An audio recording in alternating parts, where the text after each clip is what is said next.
Sir, ಈಗ ಪರಮೇಶ್ವರ್ ಅವರು ಹೇಳಿದ್ದಾರೆ ದೊಡ್ಡ ತಿಮಿಂಗಲ ಯಾರು ಅಂತ ಕುಮಾರಸ್ವಾಮಿ ಅವರು ಗೊತ್ತಿದೆ, ಗೊತ್ತಿದ್ದು ಹೇಳಿದ್ರೆ ಅವ್ರ ಪಕ್ಕದಲ್ಲೇ ಕೂರಿಸ್ಕೊಂಡವ್ರಲ್ಲ, ಅವ್ರ ಪಕ್ಕದಲ್ಲೇ ಕೂರಿಸ್ಕೊಂಡು ನನಗಿಂತ ಹೆಚ್ಚಾಗಿ ಅವ್ರಿಗೆ ಗೊತ್ತಿದೆ ತಿಮಿಂಗಲ ಯಾರು ಅಂತೇಳಿ.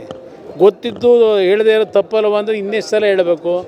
ತನಿಖೆಯನ್ನು ಸರಿಯಾಗಿ ನಡೆಸಿದರೆ ಆ ದೊಡ್ಡ ತಿಮಿಂಗಲ 10 ನಿಮಿಷದಲ್ಲಿ ಸಿಗುತ್ತೆ. ಈ ತನಿಖೆ ನಾನು ಇವರಿಗೆ ಪರಮೇಶ್ವರ್ ಅವ್ರಿಗೆ ಕೇಳಲಿಕ್ಕೆ ಬಯಸ್ತೀನಿ, ಪ್ರಾಮಾಣಿಕವಾದ ತನಿಖೆ ನಡೀತಾ ಇದೆಯಾ?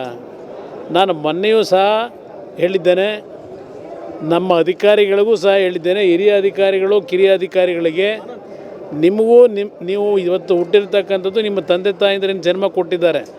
ನಿಮ್ಮ ತಂದೆ ತಾಯಂದಿರು ಅದರ ಜೊತೆಗೆ ನಿಮ್ಮ ಜೊತೆಯಲ್ಲಿ ಹುಟ್ಟಿರ್ತಕ್ಕಂಥ ಇದು ಅಕ್ಕ ತಂಗಿಯರೇನಿದ್ದಾರೆ ಜೊತೆಯಲ್ಲಿ ಹುಟ್ಟಿರ್ತಕ್ಕಂಥವ್ರು, ಅವರನ್ನು ಜ್ಞಾಪಕ ಮಾಡ್ಕೊಂಡಾದರೂ ಈ ತನಿಖೆಯನ್ನು ಯಾವುದೇ ರೀತಿಯ ರಾಜಿಗೆ ಒಳಗಾಗದೆ ಆ ಹೆಣ್ಣು ಮಕ್ಕಳ ಒಂದು ಮರ್ಯಾದೆ ತೆಗೀತಕ್ಕಂಥ ಬೀದಿನಲ್ಲಿ ಓಡಾಡಲಿಕ್ಕಾಗದೆ ಆ ಹೆಣ್ಣು ಮಕ್ಕಳನ್ನು ಇವತ್ತು ಯಾವೊಂದು ಕೆಟ್ಟ ಪರಿಸ್ಥಿತಿಯಲ್ಲಿ ದುಡಿದ್ದಾರೆ. ಒಂದು ಭಾಗ ಇದರಲ್ಲಿ 2 ಭಾಗ ಇರ್ತಕ್ಕಂಥದ್ದು. ಒಂದು ಭಾಗ ಚಿತ್ರಣ ಮಾಡಿರ್ತಕ್ಕಂಥ ವ್ಯಕ್ತಿ, ಇನ್ನೊಂದು ಭಾಗ ಆ ಚಿತ್ರಣವನ್ನು ಇಡೀ ರಾಜ್ಯದಲ್ಲಿ ಜಗಜ್ಜಾಹಿರ ಮಾಡಿ ಆ ಕುಟುಂಬಗಳನ್ನು ಬೀದಿಗೆ ತಂದು ನಿಲ್ಲಿಸಿದ್ದಾರಲ್ಲ, ಅದು ಇನ್ನೂ ದೊಡ್ಡ ಅಪರಾಧ. ಅದು ಒಂದಿದೆ. ಅದರ ಬಗ್ಗೆ ಇನ್ನೂ ತನಿಖೆನೇ ಪ್ರಾರಂಭ ಆಗಲಿಲ್ಲ. ಇಷ್ಟು ದಿವಸ ಆಗಿದೆ, ತನಿಖೆನೇ ಪ್ರಾರಂಭ ಆಗಲಿಲ್ಲ. ನಾನು ಪರಮೇಶ್ವರಿಗೆ ಕೇಳಲಿಕ್ಕೆ ಬಯಸ್ತೇನೆ, ಇವತ್ತು ಯಾವುದೋ ಖಾಸಗಿ ಚಾನಲ್ ಮುಂದೆ ಹೋಗಿ ಇಂಟ್ರ್ಯೂ ಕೊಡಲಿಕ್ಕೆ ಧಾರಾಳವಾಗಿ ಹೋಗ್ತಾನೆ. ನಿಮ್ಗೆ ಹಿಡಿಯೋಕ್ಕಾಗಲಿಲ್ವ ಇನ್ನೂ SIT ಅಧಿಕಾರಿಗಳಿಗೆ, ಸರ್ಕಾರಕ್ಕೆ? ಆ ಮೂಲ ವ್ಯಕ್ತಿಯನ್ನು ಹಿಡಿದ್ರೆ ದೊಡ್ಡ ತಿಮಿಂಗಲ ಯಾರು ಅನ್ನೋದು ಅಲ್ಲಿ ಸಿಗುತ್ತೆ. ಈಗ ದೊಡ್ಡ ತಿಮಿಂಗಲ ಒಂದು ವಾರದಲ್ಲಿ ಸಿಗುತ್ತೆ ಅಂತಕ್ಕಂಥ ಹೇಳಿದಾರೆ ಯಾರು?